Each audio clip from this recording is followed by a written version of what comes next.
newly opened restaurant and it's located inside Thomson Plaza. So let's ask Mr. Ray a few questions that why did you open this vegan restaurant? Okay, because I've been vegan for 5 years, so I enjoy the benefits of vegan food, and I want to open this restaurant so more people will enjoy the same benefits as I do.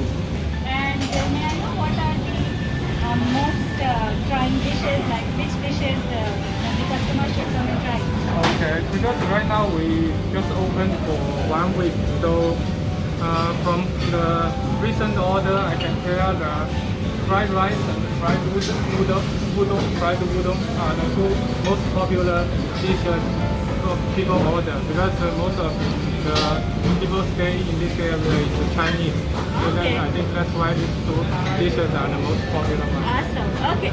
I also tried its fried udon noodle and it's really yummy. You all should definitely try it. Thank you so much, Mr. Ray, for speaking with me, and I wish you all the very best for your new restaurant. Thank you.